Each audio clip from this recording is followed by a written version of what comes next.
फुलबुट्टी सारी सपक्क पारी पछोरी मलमलको कौशीमा बसी तिमीले हेर्दा मन मेरो हलचल हो कान्छीको केश फिजारिएछ मै कोरी बाटी गरिदिउँ कि रेशमी चुल्ठो ओढाई घुम्टो रेशमी चुल्ठो ओढाई घुम्टो मायाको रङ्ग भरिदिउँ कि मायाको रङ्ग भरिदिउँ कि।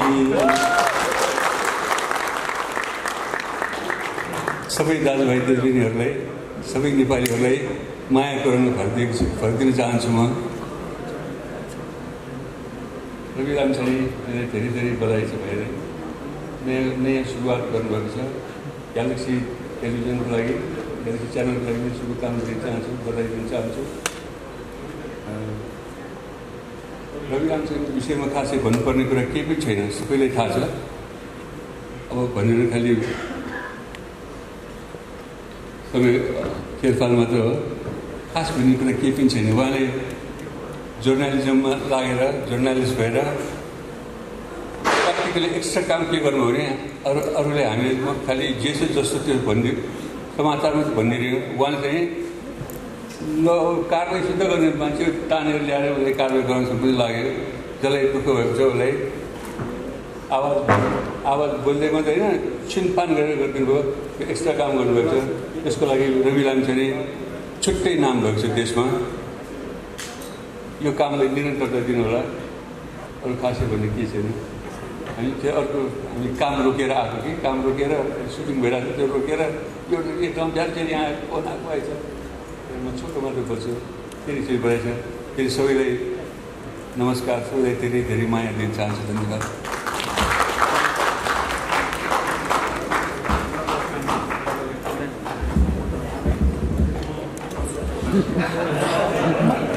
मदन कृष्ण श्रेष्ठजीलाई धेरै धेरै धन्यवाद।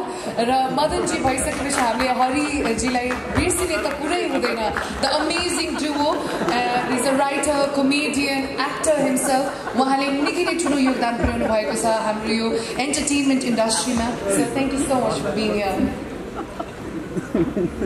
आजको यो प्रोग्रामको मुख्य अतिथि श्री मदन कृष्ण श्रेष्ठज्यू र आजको प्रोग्रामको मुख्य अतिथि श्री हरिवंश आचार्यज्यू। किनभने हामीले लबेदा सुरुवात लाछौँ, अरू कसैले पनि लगाएको छैन। यो राष्ट्रिय पोसाकको कारणले गर्दाखेरि हामीले आफूलाई मुख्य अतिथि भन्न मिल्ने भयो हुनाले भने हो। हामी एउटा सुटिङको कार्यक्रम रोकेर आएको हौँ, त्यसैले अलिकति हतार भइरहेको थियो, मन पोलिरहेको थियो। त्यहाँ युनिट कुदिरहेछ र यो ग्यालेक्सी टेलिभिजनको सुरुवात भयो आज। जहाँ पहुँचे नहीं पहुँचे रवि वहाँ पहुँचे कवि भन्थे होइन। अब जहाँ नहीं पहुँचे कवि त्यहाँ पहुँचे रवि।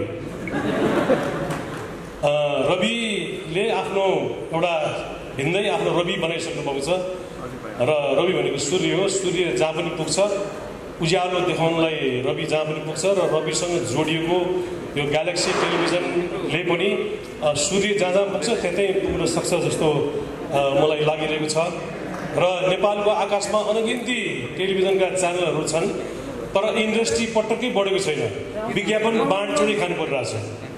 जुन देशमा इन्डस्ट्रीको डेभलप हुन्छ त्यो देशमा मात्रै टेलिभिजन उद्योग फस्टाउन सक्छ भन्ने चाहिँ मैले पनि बुझेको छु। र हाम्रो देशको इन्डस्ट्री भनेको हाम्रो देशको सडक बाटो हेर्नु थाहा हुन्छ, राजमार्ग हेर्नु थाहा हुन्छ। देब्रेतिर जहिले पनि भाँसिएको हुन्छ, दाहिनेतिर उठेको हुन्छ। त्यसको मतलब के भने देब्रेतिरबाट हामी यति भरिएको ट्रक मगाउँछौँ कि 20-25 टनका ट्रकहरूमा सामान खालि हामी मगाउँछौँ, इन्डियाबाट मगाउँछौँ। रक्सोलदेखि काठमाडौँसम्मको सडक देब्रेतिर जहिले पनि भाँसिन्छ र जाँदाखेरिको देब्रेतिर जहिले पनि उठेको हुन्छ बाटो। किनभने हामीसँग निर्यात गर्ने कुरा केही पनि छैन। हामीसँग निर्यात गर्ने कुरा भनेको खालि कवाडीको सामानहरू मात्रै हो हामी धेरै निर्यात गर्ने। त्यस कारणले जाँदाखेरि खाली ट्रक जान्छ, आउँदाखेरि लोडेड ट्रक मात्रै आउँछ। त्यो कारणले गर्दाखेरि देशमा टेलिभिजनको इन्डस्ट्रीहरू त धमाधम थपिँदैछ, तर साँच्चीकै इन्डस्ट्री नथपिकन विज्ञापनको मार्केट बढ्दैन। विज्ञापनको मार्केट नबढिकन टेलिभिजन सर्भाइभ हुन असाध्यै गाह्रो छ। र यो टेलिभिजनको हुलमा एउटा अर्को टेलिभिजन थपिएको छ र यसको आजको फुर्ती हेर्दाखेरि अब अरू टेलिभिजनले के देखाउँछ जस्तो नि भएछ भए जति सबै सोरेर ल्याएको छ यहाँ र यो प्रोग्राम हेर्दाखेरि पक्कै पनि यसको फुर्ती एकदमै फुर्तीमय छ यो सधैँ त्यतिकै नै कायम रहोस् र नेपाली समाज नेपाली राजनीतिको लागि र हाम्रो देशमा फस्टाएको भनेको एउटा नेपाल उद्योग भनेको राजनीतिक उद्योग हो राजनीतिक उद्योग मात्रै हाम्रो देशमा फस्टाएको छ र राजनीतिक उद्योगबाट देशमा मान्छेहरू अरबपति खरबपति पनि हुन लागिसके त्यसैले राजनीतिक उद्योग धराशायी होस् र अरू उद्योगको बढावा होस् यही कामना गर्छु र आज म विशेष गरिकन निर शाह आदरणीय निर शाह दाइलाई म शिर झुकाएर अभिवादन गर्छु सबैलाई पनि शिर झुकाउँछु तर निर दाइले चाहिँ म घाँटी सुत्तो झुकाउँछु किनभनेदेखि उहाँले नेपालमा टेलिभिजनको उद्योगको स्थापना गर्नुभयो र उहाँकै कारणले गर्दाखेरि हाम्रा 15 गते लालपूर्जा चिरञ्जीवी यी टेलिभिजनहरू को कारणले गर्दाखेरि मदन कृष्ण र हरिवंश अहिलेसम्म पनि जिउँदै हुनुहुन्छ अस्ति लकडाउनको बेलामा हाम्रो महासञ्चारको युट्युब दिनको 5 लाख मान्छेले हेर्नुभयो त्यो बिकज अफ निर शाहले बनाइदिनु भएको हुन्छ त्यो बेलामा निर दाइले पैसा एकदम थोरै दिनुभएको थियो एक भाग बनाउनलाई जम्मा 20,000 रुपियाँ दिनुभएको थियो र हामीले 5 भाग बनायौँ उल्टो मदन दाइको र मेरो 645 रुपियाँ खल्तीको खर्च भएको थियो निर दाइले अलिकति पैसा थप दिनु भनेको मान्नु भएन दिनु भएन र तर त्यो बेलाको रोयल्टी अहिले युट्युबबाट आइरहेछ महिनाको अलिअलि आउँछ खल्तीमा र म निर दाइलाई म घाँटी सुत्तो झुकाएर अभिवादन गर्न चाहन्छु र यो ग्यालेक्सी टेलिभिजनको उत्तरोत्तर प्रगतिको कामना गर्छु यससँग आबद्ध सबै प्रोग्राम प्रस्तुताहरू र यसका कर्मचारीहरू यसका प्रमोटरहरू सबैलाई धेरै धेरै बधाई ज्ञापन गर्दै अब 1 सेकेन्ड पनि नबसिकन हामी अर्को ठाउँको नुन खाँचोमा आज त्यहाँ सुटिङ गर्न रोकेर आएको त्यस कारणले पनि ललिता सुर लगाएको हो मुख्य अतिथि हुनलाई होइन म बिदा आउँछु नमस्कार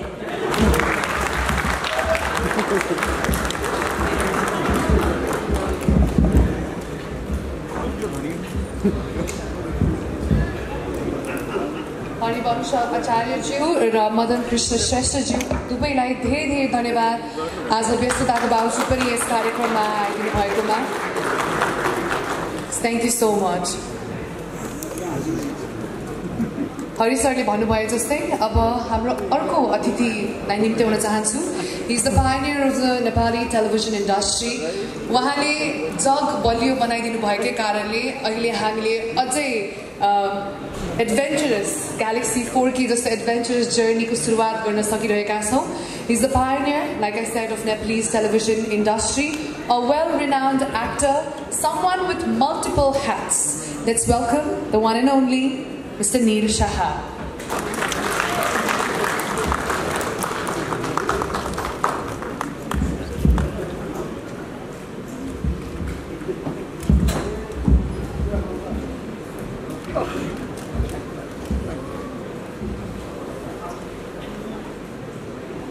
यो अलिकति भावुक मुद्रामा पनि पुर्याइदिनु हो गोर्खा मिडिया नेटवर्कका प्रमुख जिम्मेवारी वहन गर्नुहुने विशिष्ट व्यक्तित्वहरू आजको समारोहका नायक अद्वितीय प्रतिभाशाली र थुप्रै आयामबाट मैले उहाँलाई निहाल्ने मौका पाएको छु एउटा पाटो झन् तपाईहरू कतिको परिचित हुनुहुन्छ मलाई थाहा छैन एउटा क्षेत्र जोसँग म नजिकबाट गाँसिएको छु गीत लेखनको हाम्रो रवि लामिछानेजी असाध्य राम्रो गीतकार पनि हुनुहुन्छ त्यो अद्वितीय व्यक्तित्व यस प्रेक्षालयमा उपस्थित सम्पूर्ण सहकर्मी सञ्चारकर्मी मित्रहरू वरिष्ठ गण्य मान्य जनहरू विभिन्न टेलिभिजन संस्थाका साथीहरू उपस्थित सम्पूर्ण महिला तथा सज्जनवृन्द तपाईहरु सबैमा मेरो हार्दिक अभिवादन छ।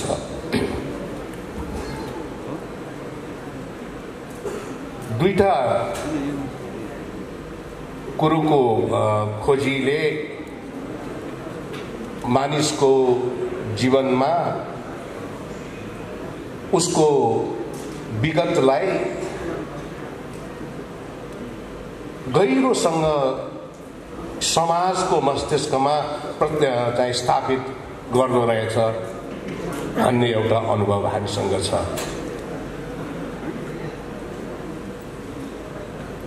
विजय कुमारजी जुन दी विजय कुमार हुनुभएको छ त्यो उहाँकै कारणले गर्दाखेरि हुनुभएको हो। अद्वितीय प्रतिभाको धनी, नेपाल राष्ट्रले गौरव गर्न पर्ने कलाकारिता क्षेत्रका असाध्य उज्जवल नक्षत्र हाम्रो मदन कृष्ण श्रेष्ठ हरिवंश आचार्यजी, उहाँहरू समाजको दृष्टिमा जुन रूपले आज स्थापित हुनुभएको छ त्यसको पछाडिको मूल कारण उहाँहरू आफै हो। महानायक यहाँ हुनुहुन्छ राजेश समालजी, त्यस्तै एउटा जीवनमा आफ्नो गोरेटो आफै कोर्न सफल कति व्यक्तिहरू हुनुहुन्छ र उहाँहरू आज जुन गन्तव्यमा स्थापित हुनुहुन्छ त्यसको मूल कारण उहाँहरू आफै हो। तर त्यसको पछाडिको एउटा शाश्वत सत्य के छ भने उहाँहरूको यो यात्राको क्रममा उहाँहरू जहिले पनि जनतासँग जोडिएर अगाडि बढ्नु। यो 4K भन्ने जुन शब्द ग्यालेक्सीसँग जोडिएको छ त्यो 4K लाई चाहिँ मैले कसरी बुझेको छु भन्नु होला भनेदेखि ती चारवटा कर्तव्यहरू 4K, चारवटा कर्तव्य।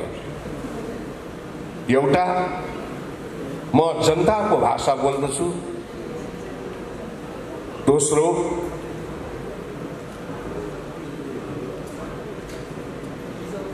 म जनताका लागि बोल्दछु। तेस्रो,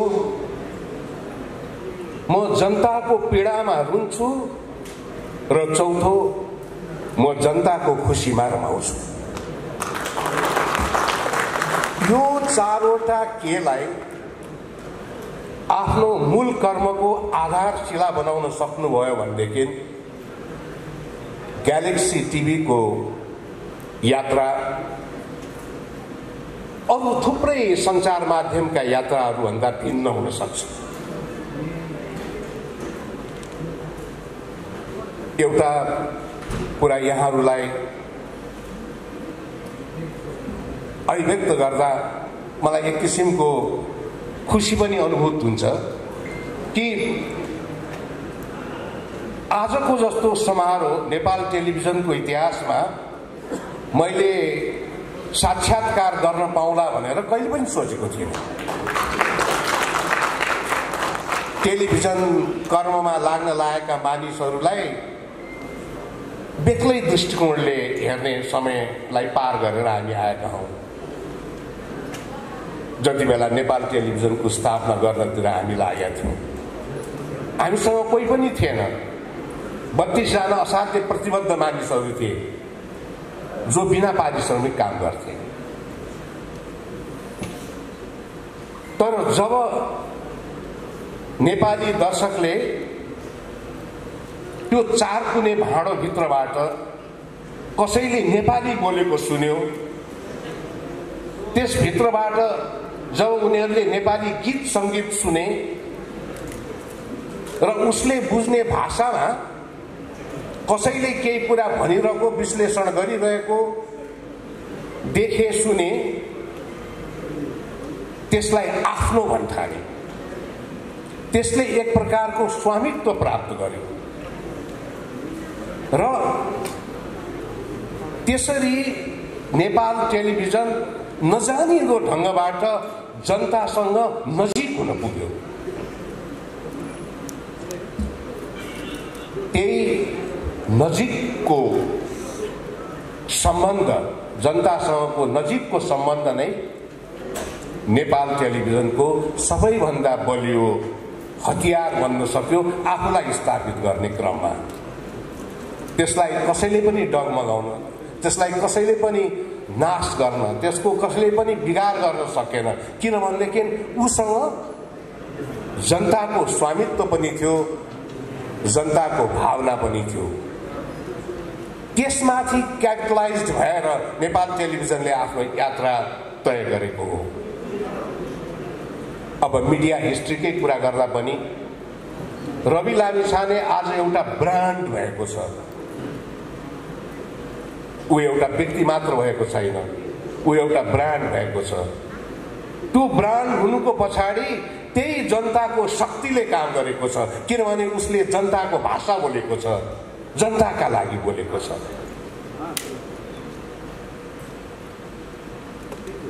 म यो पनि स्पष्टसँग सम्झन्छु, जुन बेला हामी नेपालमा टेलिभिजन युएचएफमा इस्टाब्लिस गर्ने हो कि भिएचएफमा इस्टाब्लिस गर्ने हो कि सिक्याम सिस्टममा गर्ने हो कि प्यालमा गर्ने हो कि, यावत कुराहरूका बारेमा टेक्निकल डिस्कसन गर्ने गर्थ्यौँ। डिजिटल 4K HD, यो भोकाबुलरी नै कसैले पनि सुनेको थिएन। अति सामान्य SD स्ट्यान्डर्ड अपरेसन, स्ट्यान्डर्ड टेक्निसनमा VHS फर्मेटमा सुरु भएको न हो नेपाल टेलिभिजनको इतिहास। तर त्यो क्वालिटीलाई पनि यो मेरो हो भन्ने भावनाका साथ नेपाली दर्शकहरूले हेरेकै हुन्। अभूतपूर्व माया चाहिँ नेपाल टेलिभिजनले प्राप्त गरेको हो। दशौं हजार कलाकार र प्राविधिकहरूलाई जन्म दिएको छ नेपाल टेलिभिजनले। राष्ट्रिय चलचित्र उद्योगको स्वरूपलाई नै परिवर्तन गरेको छ। त्यसरी जनतासँग नजिक भएर काम गर्दाखेरि जसरी रवि लामिछाने नाम गरेको व्यक्ति, रवि लामिछाने नाम गरेको एउटा ब्रान्ड बन्न सक्यो, त्यसलाई नै शिरोधार्य गरेर सदैव मन मस्तिष्कको प्रमुख स्थानमा जनताको भावनालाई राखेर अगाडि बढ्न सक्नुभयो भनेदेखि निश्चित रूपमा जुन पृथकताका साथ तपाईँ अगाडि बढ्छु भन्ने सङ्कल्प गर्नुभएको छ, त्यो सपना तपाईँको साकार हुन्छ र त्यो मूल मन्त्रलाई कहिले नबिर्सनु होला। नेपालको एउटा साह्रै दुःखलाग्दो सत्यता भनेको उन्नतशील समृद्धशाली बन्नका लागि हामीसँग जे पनि छ,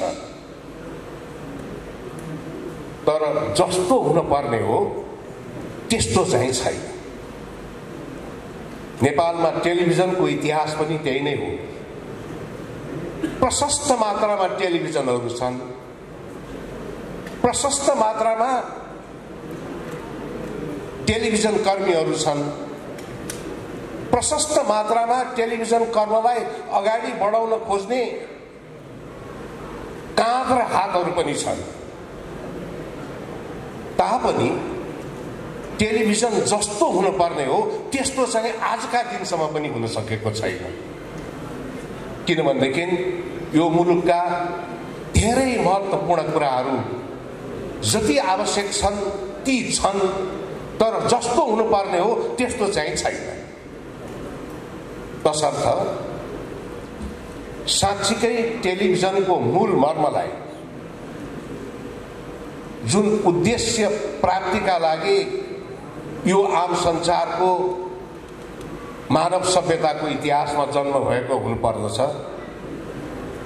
त्यसलाई मेरो कर्मको मूल मन्त्र यही हो भन्ने सोचेर ग्यालेक्सी टिभी अगाडि बढ्न सकोस्, गोर्खा मिडिया नेटवर्क अगाडि बढ्न सकोस् र यसले अघि एकजना यहाँका निर्देशकज्यूले भन्नुभए जस्तै टेलिभिजनको इतिहासमा एउटा अर्को सुनौलो कालखण्ड रच्न सक्षम होस्।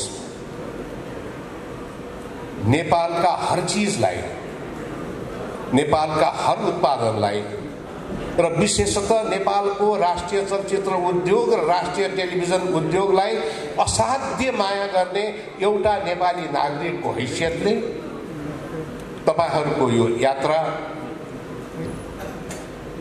बिना कुनै रुकावट सदैव अगाडि बढ्दै जाओस् भन्ने हृदयको अन्तरबाट असाध्य सिन्सियर मोस्ट बेस्ट विशेषका साथै आफ्नो भनाइ यहीँ टुङ्ग्याउने अनुमति चाहन्छु। Thank you very much.